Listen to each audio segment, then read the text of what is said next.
Tell him, McCluskey. Tell him what time it is. Little Hen says it's time to rock and roll. All you people are so scared of me. Come quietly or there will be trouble. Man, that's just me. I'm Batman. This is Sparta! There is a tiger in the bathroom! I'm an excellent driver. If it bleeds, we can kill it. Pop quiz, hotshot. Keep the change, you filthy animal. You've been around a lot of corpses. Is that normal? What, the feet thing? Yeah, the feet thing. Yeah, it happens. I'm having kind of a hard time concentrating. Can you do something about it? Like what? Kill him again?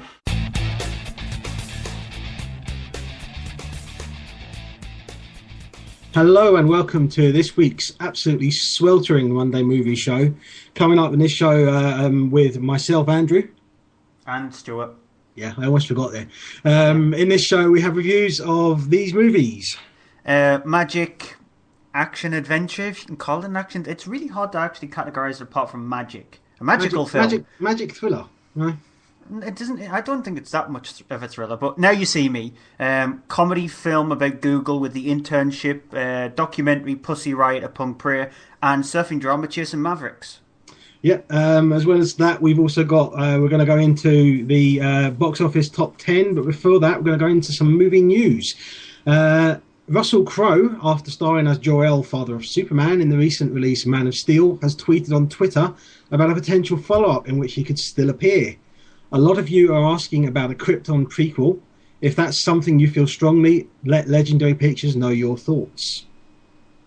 Legendary Pictures will have to try and do it on their own, because, like I said last week, they're trying to hunt down a new studio to partnership with. I wonder why.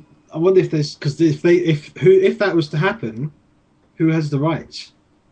That's a good question. I think I'm not sure. It depends on how much Legendary Pictures was involved with it, and I don't know. What news have you got then for this week? In an interview with Films, with a Z at the end, Neil Blomkamp has ruled himself out of directing the third Star Trek film as J.J. Abrams' commitments with their Star Wars. Blomkamp said, "I used to be a Star Trek Next Generation fan, like big time, but no, I probably wouldn't do Star Trek 3. I don't know about who's directing what in Star Wars. I mean, I still have issues about J.J. Abrams directing Star Wars, so it's going to be a case of wait and see how he does with it with his first one. Yeah, who would have you wanted to direct Star Wars though? I honestly don't. Nolan. I honestly don't know. I mean, I would not have a problem. I think, as I know that a lot of people would have because of other films he's done before. But I think someone like Ridley Scott would be pretty good at it. I'm not sure about that. Yeah, no, I'm not sure about that. It's really difficult to actually choose one, isn't it? It is. I mean, it's hard. It's one of those questions. It's like tell me a joke, and you just go, what, who? Pass. I don't know. Yeah. You go, give me 30 seconds, and then you use your mobile device to find a joke online. No, I just go, I'll be back and tell you in 1 minute. I'm just going to go to the toilet and then run off the toilet and climb out the window. Yeah, I wouldn't go that far, considering that I live on a 2-story floor and I would end up falling a pretty high height just to not tell a joke. Guillermo del Toro has stated that he wants to make a film version of Mary Shelley's Frankenstein and that he wants Benedict Cumberbatch to star in it.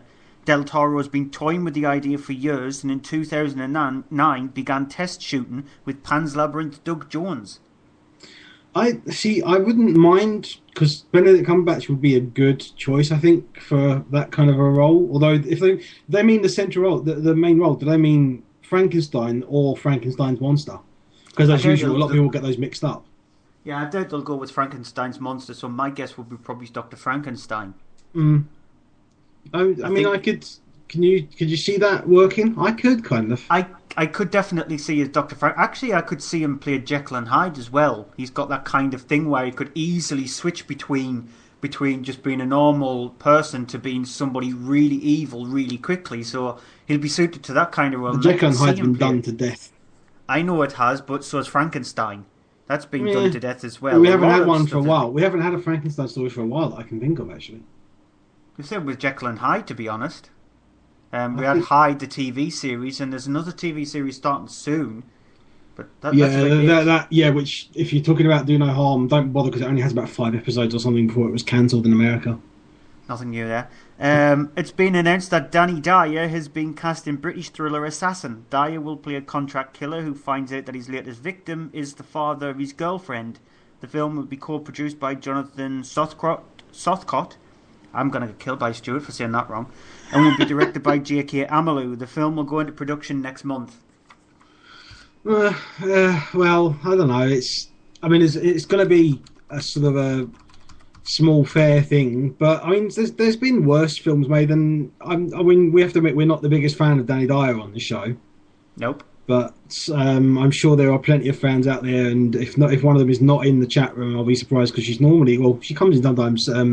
Danny Dyer, US Danny Dyer fan, although I don't think she is today. Nope. So yeah. I'm not sure. I watched the trailer for his new film Vendetta, and it just looks like a normal Danny Dyer film. Okay. Before we start getting into Danny Dyer bashing, final piece of news. I've got one more piece of news. The roles that Karen Gillan, Lee Pearce, and Benicio del Toro have been revealed for Guardians of the Galaxy movie. According to Den of Geek, Gillian will play Nebula, a space pirate and the granddaughter of Thanos. Pearce will play the Kree leader Ronan the Accuser. And Del Toro will play the Collector, one of the commercially powered amoral group called the Elders of the Universe. Okay, so Lee Pace was a while ago. I wrote a piece for Following the Nerd about because Lee Pace had been listed as potentially being a person who then becomes the Collector in the comics. So it looks like they've changed that and had someone else play that role. But it still means that the Collector is in there, and the Collector is connected to Thanos, as is the other character you said, and Thanos is the big bad of the Avengers. So it is, as much as Joss Whedon has said that it has no connection to the Avengers, it does there. Even in just basic stories, it has links there in the characters. Yeah, because Chris Pratt has took the lead role, and supposedly Pierce was rumoured to be playing that before Chris Pratt was cast in the lead role of it. So, whatever happens, I'm kind of looking forward to Guardians of the Galaxy because it is the first. It is now going to be the next kind of. I know there's phase 1 and phase 2, and then they're going to be phase 3. But to me, this is the next phase because it is something which is completely out there. It's really out there as far as something different, something new from all the other films which have been, a character, one character who's, their story, and then this. Whereas this is like a whole army of characters brought together because of something. And this is like an Avengers film, but we haven't had the setup for the characters. So I'm kind of looking forward to seeing how this does. Yeah, and Chris Pratt has just been shown off a picture of the fact that he's had to completely slim down from, how fat he can be in a few of his films. If you look at the movie 43, etc. He had a bit of bulk on him in The Iceman. Yeah, but you should see a picture of him now. He looks completely different. I thought it was a completely different actor when they showed off a picture that he looks now because he's been doing a lot of weight training and stuff like that. But he's managed to bulk up properly for the role. So at least he's taking it seriously. Interesting, yeah. We're going to go into the UK box office top 10. If you are listening on live and are in the chats, go to mondaymovieshow.co.uk, have a quick look at the UK box office top 10. You can comment on any of these films as we're going through them. So we start off with number 10. Which is Epic. Which I still haven't seen. There you go. Which it isn't Epic. Number 9 is Before Midnight. Epic fail, no? No, I'm just racing through a couple of them because we've already constantly commented on them, and I don't think people need to hear about them ever over again. So number 9 is Before Midnight. Yeah, we still haven't seen this one, but it's the third part of the Before. I forget the other ones now. Before Sunrise, Sunset. Yeah, which is the ones with Julie Delphi and Ethan Hawke, where they are going through different times of their life. And this is the last one, supposedly, which follows the characters years after they have got together and had a kid. That's according to Richard Linklater, but he says there is a chance that 9 years down the line he could make another one. Number 8. Before...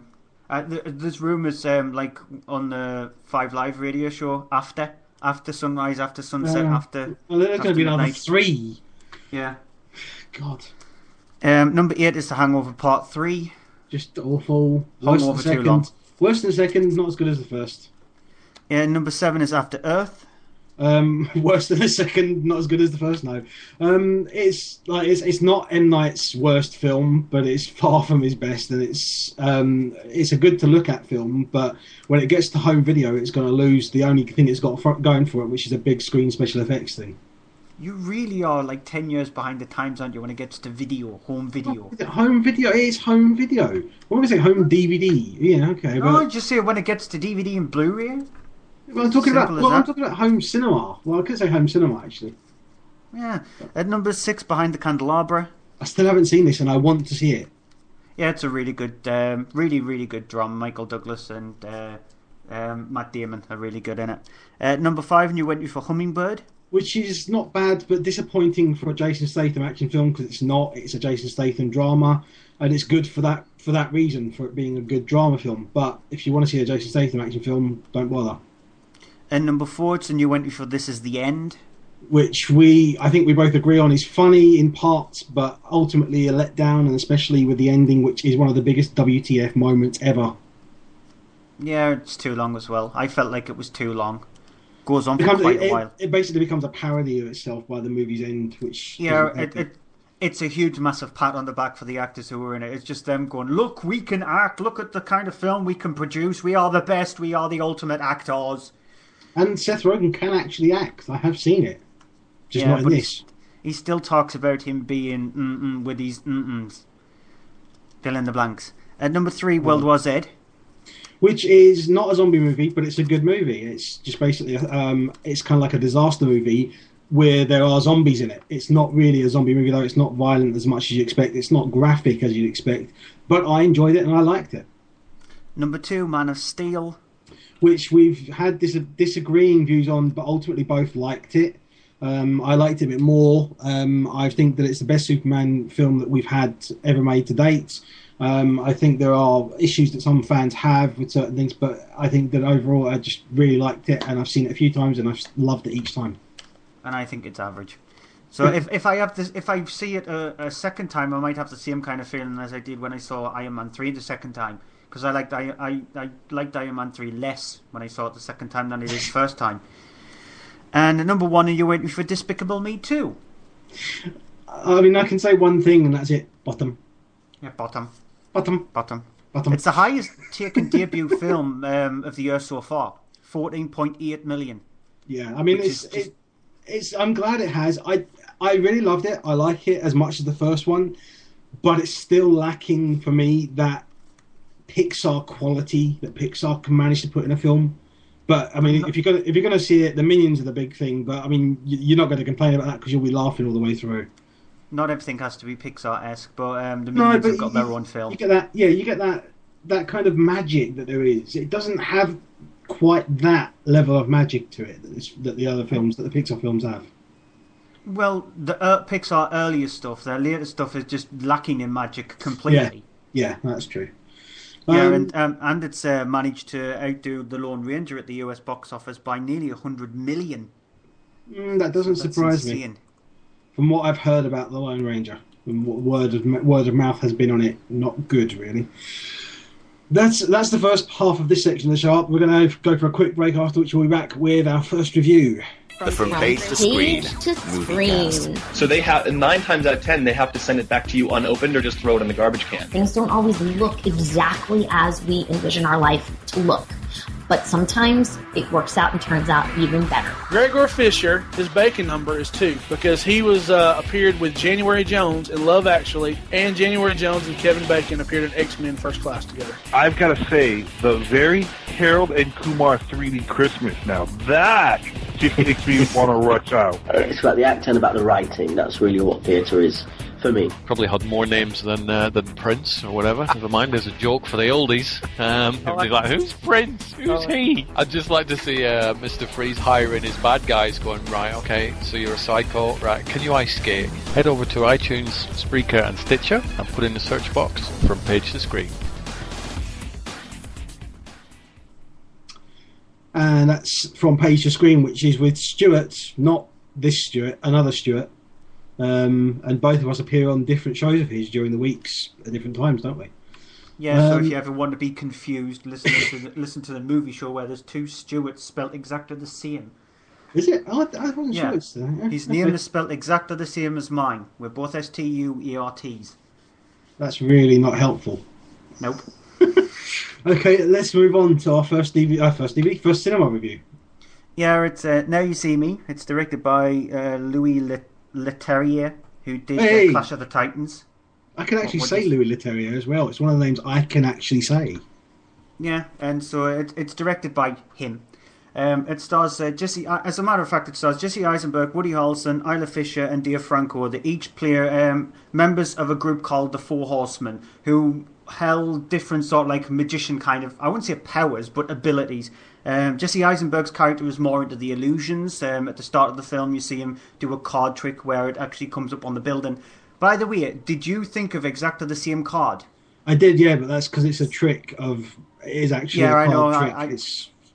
I did as well, but it will make a lot of people go, how did they manage to do that? Yeah. Because a lot of people would select that card. But yeah, that's the kind of thing that Jesse Eisenberg's character does. Woody Harrelson's, he can do, he's supposedly being able to read minds. He's sort of like the Paul McKenna kind of thing. He's a mentalist. Then you've got, well, he is actually a mentalist most of the time. Then you've got Isla Fisher's character, who's sort of a bit like the female version of Jesse Eisenberg's. She's into more like the illusions, sort of like a grandeur of magic. And then Dave Franco, who looks up to Jesse Eisenberg's character. You see him as a swindler. He picks people's pockets. They're each given a card to go to this supposedly abandoned apartment where they find out a secret. A year later, they've obviously been recruited into a group called the Four Horsemen, where they create these huge, massive grandeur illusions so they can sort of like swindle people of sorts. Here's a clip. Tonight, we are going to rob a bank. Could you please come up to the stage? And now for one tiny detail. On the count of three, you will be teleported through space and time to your bank in Paris. 1, 2, 3. Wait, there he is. Etienne, what do you see in there? Money. Looks like 3 million or so euros worth. On the side of your helmet, you should feel a button. Now that button activates an air duct that connects Paris to Las Vegas. All right, now Etienne, hold on tight.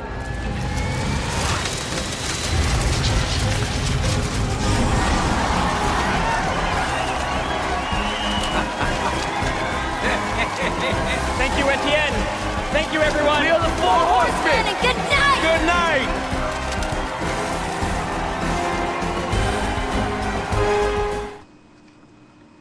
And so, as you heard there, that's sort of like one of the illusions, their first illusion that they do in a Las Vegas show.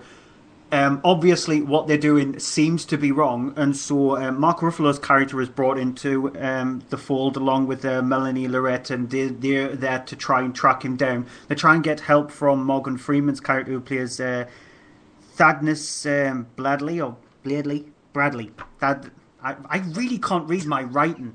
My writing's horrendous. He supposedly plays one of these characters who reveals the secrets. Reveals the magician's secrets. There was a few programs on television which sort of like tries to do away with all these magic tricks and tells you how to do them, and he tries to reveal them, and both Ruffalo's and Lauret's character has to try and stop the Four Horsemen, because each trick that they're going to do is going to be more grand, but ultimately it could take more away from the people involved, especially Michael Caine's character, who pops up, and he has something major involving it was what happens in New Orleans. Now, I think you were going to ask something, weren't you? I was just going to say, I mean, because I saw this a while back. I actually saw it in a preview, and I wrote the review up on the website. But one of the things that I really found kind of disappointed me with it is that it's a great setup, and it has these great aspects to it. And then it kind of lets you down, and the more and more it goes on, it's kind of like it falls over on itself. Did you find that too? Sorry if you heard the burp there, pardon. But I felt like the film is forgettably good. That's how I felt about it. It's one of those films where if you go to the cinema and see a really bad film or an excellent film, you come out with your friends, you talk about it, a couple of days down the line, you'll still talk about it. With this film, you'll come out with your friends, you might have a little natter about it, asking what did each of you think about it, and then a couple of days down the line, you'll forget about it.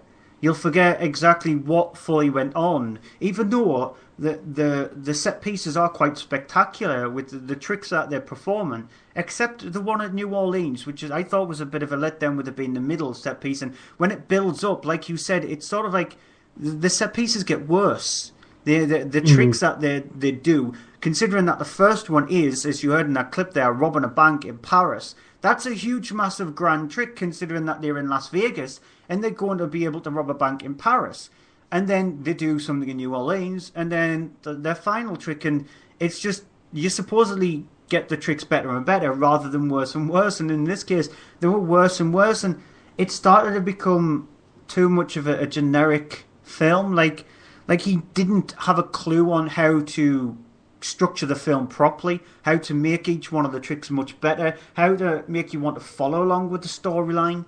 And the ending is actually pathetic, to be honest. But it's forgettably good. It's an average film at its best, but it's not too bad. It passes a good hour and a half away fine. It's a fine film, but that's it. That's all it is.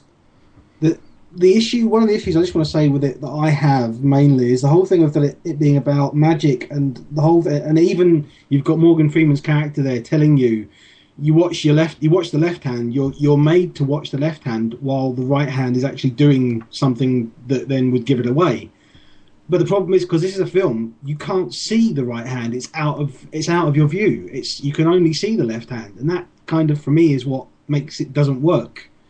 If you're able to, if it was done so you could, because I know if I was to go back and see it again, there'd be things in it, and I'd go, I still can't see what's going on there. I still don't know it. Whereas I'd love it if you watch this and then you went back and saw it again. You can go, oh look there, I can see him doing that, but I didn't pay attention to that the last time. It's missing that.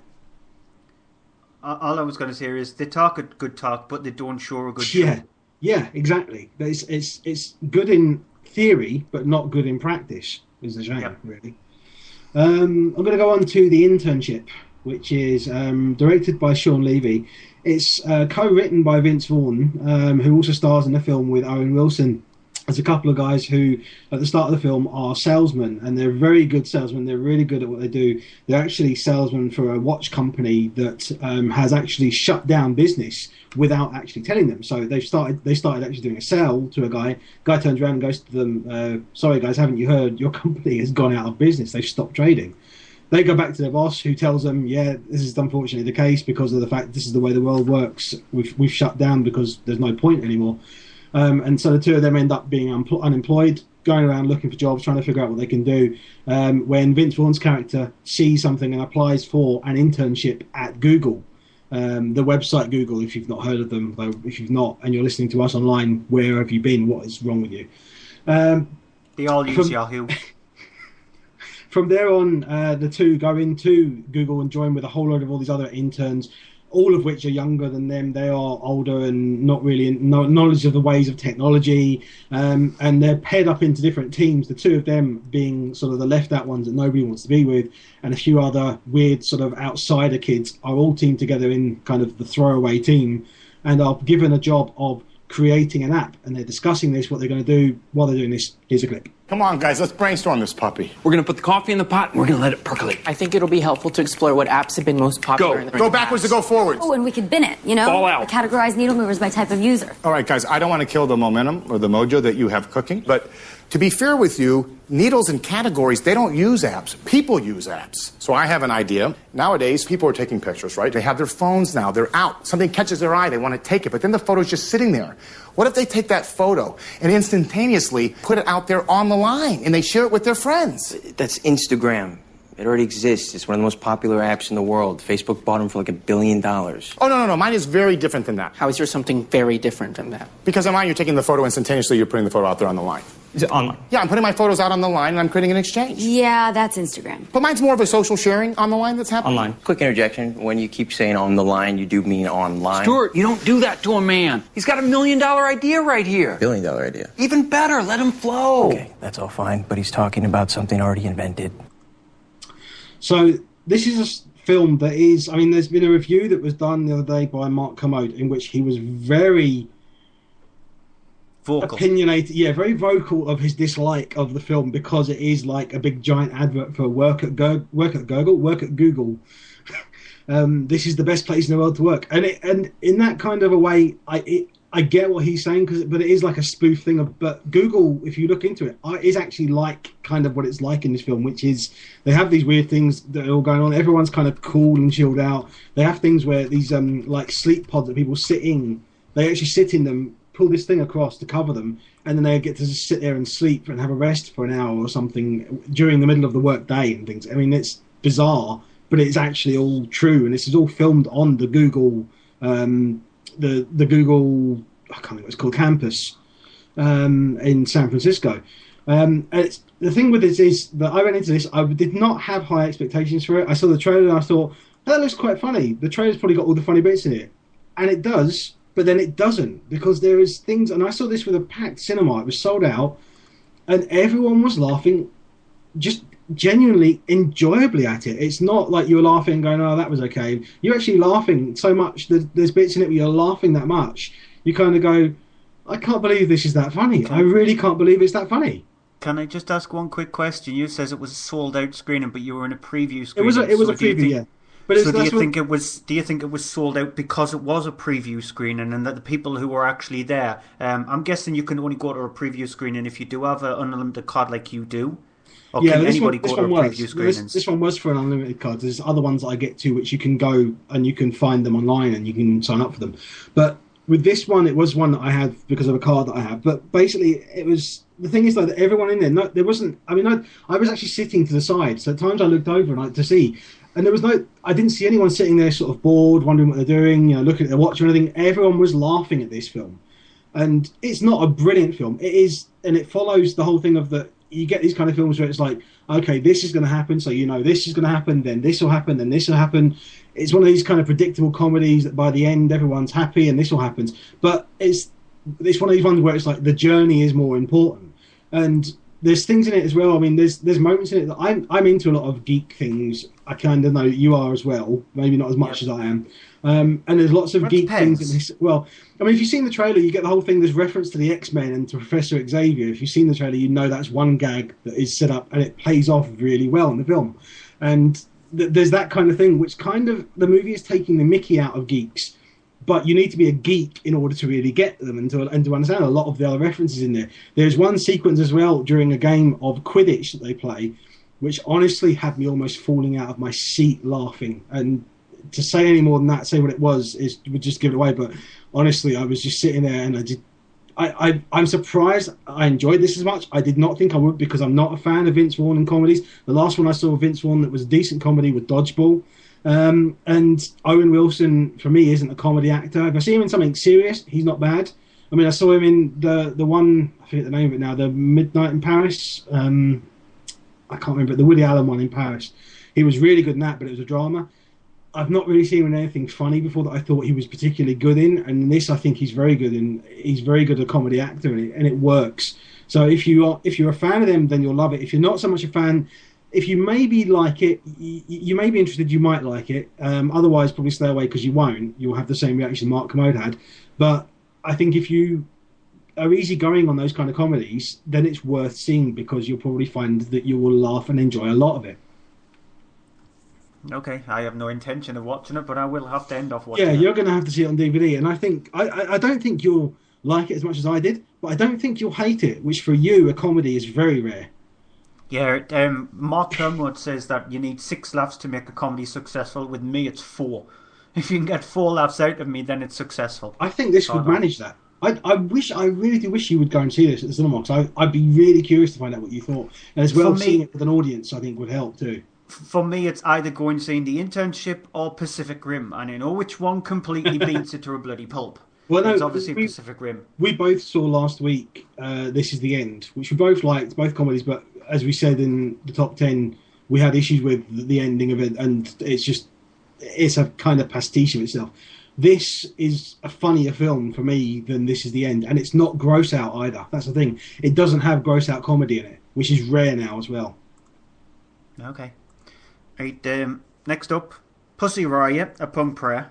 I'm trying my best not to say that name that much. Or the German title? No, Russian. It's a Russian film. Russian documentary. But there's no chance. What's the Russian title? No chance I'm seeing it.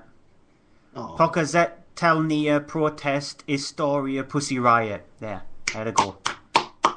It's something like that. And it's directed by Mike Lerner and Maxim Pozdovkin, which again was a name that I wasn't going to say because I didn't actually write them down. I made sure I had the IMDb page open, so that's slightly cheating now, but I wasn't going to say the name. It's a documentary about the band where in February the 21st, 2012, so it was last year, where they went into a Russian church. It's the Church of Church of God, and they played their music on the altar place where women aren't allowed to actually stand. Music isn't allowed to be played at all, and you're not even actually allowed to play music in the church unless it is God's music, the way they put it.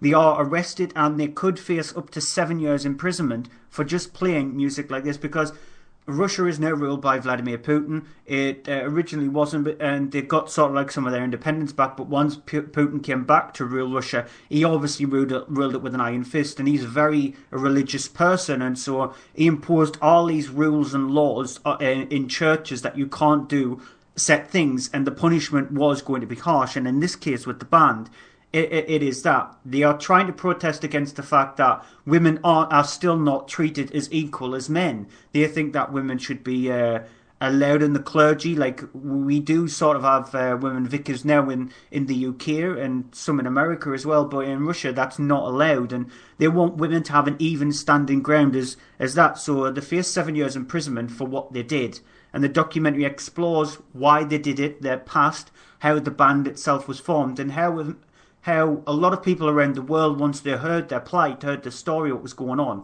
actually stood up for the band. It's an interesting documentary, and I was watching through it and I was thinking, why is this rated 18? It's another one of those things where at times we question, why is this film rated this certificate? And this was another one, why is it rated 18? There's a bit of swearing in it, but it's not that bad, until there is one scene where I think it could have easily been took out. Easily. It didn't even need to be in the film. A slight description of it would have been better. But this scene was put into the film, and that's the whole reason why it's 18, because for some, the camera angles have got it perfectly spot on, and if it wasn't perfectly spot on, you would have actually practically been watching a hardcore porn film, to be honest. But it's an interesting documentary exploring the girls and what actually happened to them, because the entirety of the band themselves are female. There isn't a single male member, and it's an interesting documentary exploring it. The only problem is the fact that with it being so fresh in your mind, you already know about the story and you know about the plight of it, and that takes it away from the documentary. That what you're learning about it, you already know. There isn't anything new, because a lot of it was plastered across newspapers and on television. But it's still interesting to find out the way the Russian judicial system actually works and how tight their laws are when it comes to religion. And you do feel really sorry for the fact that these could face 7 years imprisonment. So it's a decent enough documentary, handled by HBO, and so what you expect from HBO. So I quite liked it. Okay, the last cinema release we're covering this week is Chasing Mavericks, which is directed by Curtis Hanson. There's also listed as director as Michael Apted, but who took over towards the end of the film's direction because Curtis Hanson actually fell ill at one point during making. It stars Gerard Butler and Johnny Weston. Johnny Weston plays the main character, Jay Moriarty, and it's based on a real character of Jay Moriarty, who is known in the surfing world. The movie follows him as he starts off as a young kid. He actually falls into the waters at the beach, falls off some rocks, and is saved by Gerard Butler's character, who plays Frosty, who saved him. And years later, then he takes up surfing as well, becomes a surfer, and he's very well known around sort of the average surfers and everything. He then finds, one morning he follows Frosty and sees Frosty actually going with a group of men to a secret sort of cove that they know of, where when the certain weather conditions become apparent, the waves that are then thrown towards the shore are massive waves, sort of 30, 40 feet in size, which are known as Mavericks. When Frosty realizes that Jay has actually followed him, he goes and has a go at him, says, don't tell anyone about this. This is secret. This is our thing. We like this. You tell everyone this, people will come here. And what's worse, people will come here. They have no skill how to do it, and they will die. Here's a clip. Now, I know how good you are. I've seen you out there. You surf circles around those other kids. But those are normal waves. Surfing normal waves is about how you perform when everything goes right. Big wave surfing, it's a different ballgame. It's about how you perform when everything goes wrong. One bump off the face of that wave, and you're hitting the water like concrete at 50 miles an hour. Then you got 1,000 tons of water coming down on top of you. It's knocking you senseless, ripping you apart, and pushing you down to a place that is so deep and so dark. You don't want to be there. So why do it? Come on, get out of here. I got work to do. Train me then. Train me to ride it. Did you hear what I said? Go on, get. So Frosty reluctantly begins to then train Jay, who is at the same time then having issues he's got where at home his mother, played by Elizabeth Shue, is kind of struggling to keep her life together. She's kind of ends up supposed to most of the time depressed in bed. He has to get her up, get her ready to go out and work and help as well with bills and stuff so he can actually then keep paying for the rent for their house. The thing with this film is that it's based on true story. It's based on real people. It's a solid film. It's well put together. But for me, one of the problems I have is that I love the way that things like surfing that looks in films. If you get it done properly, it can look amazing. One of my favourite films is Point Break, which I love for things like the surfing sequences, the way they're shot, the way they're put together. They are really quite amazing and kind of just powerfully adrenaline rushing. The problem I had with this is that there's none of that in the surfing sequences. Surfing sequences are fairly adequately shot. They're not badly shot, but there's no energy to them. There's no drive to them. And as well, when there's these sequences as well, when the people are surfing on the big waves, on the Mavericks, you have these scenes that some of them are shot from far away, some of them are shot close up, which is nice to see how they've done that as well. But it just they're too kind of stagnant and nothing to them that I was kind of like, oh yeah, this is really good stuff. The thing as well with this being a true story is that there are characters in it, and there's things going on with Jay. There are things in there like you have a girl that he's kind of interested in, but he's not, but he is, but he's not, but he is. And then you have as well another kid who he's known since he was really young, but who comes out of nowhere. There's no kind of connection, nothing establishes how they know each other really. And then later on, there's this whole thing of this rivalry building up between the two of them, and then nothing happens with it. It's like, two guys that are sort of beating their chests at each other, and then at the end they go, "You all right? Yeah, you all right? Yeah, okay, let's go," and just walk off. And nothing happens. You don't see them get into a fight or anything. And as much as fair enough, if that really did happen, I doubt it, but if that really did happen, fair enough. But that's one of the things that you would expect them to see in a film, that they then take some creative license with and make it a point, make it something that the character then cares about, shows, because the characters just don't at any point show anything. Like, they're supposed to really love surfing and all, but they never show any, like, this is really good. I mean, Gerald Butler's get the closest to it, because there's scenes where he goes, it's all about this, it's all about this, this is how you do it, this is why you do it, and kind of gets into the explanation of what it is for him. And then he tries to get Jay to do the same by getting Jay to write him essays about things, about what fears he has and stuff. And it just doesn't pay off. It kind of fizzles out by the movie's end. If you are interested at all, I mean, look into it, but you don't necessarily have to see the film. Look into the character of Jay Moriarty, they're a real person. And there is something to look into, which is quite surprising by the movie's end. I was literally sort of gobsmacked by the end of the film. But I didn't need to see the film to get to that, unfortunately. I wish that I hadn't. I wish I'd seen a documentary about the character and not a drama about the character, which is the thing that really is... It was delayed, wasn't it? Do you know the reason why it was delayed? I don't know. I'm guessing the reason it was delayed was just purely that it doesn't have what is needed for a cinema film to go against the big hitters of a summer release. If it had been released during wintry times, a winter period when it's quieter, well, not winter week and stuff with things like Hobbit and stuff, but November, December time, it would have probably had a lot less competition and it would have suited that time more. So why release it now, though? No idea whatsoever. stupid bit of marketing, because it will actually be lost in a sea of big films. That's a shame. I mean, if there was something more to it, word would spread, people would go and see it. But it's not. It's going to disappear. It will be lost. That's it for this week's cinema section. Hang around on... I forgot Spreaker then. How can I forget Spreaker? Yeah, hang around on Spreaker. We'll be coming back with the latest DVD releases this week. We're back in just a moment.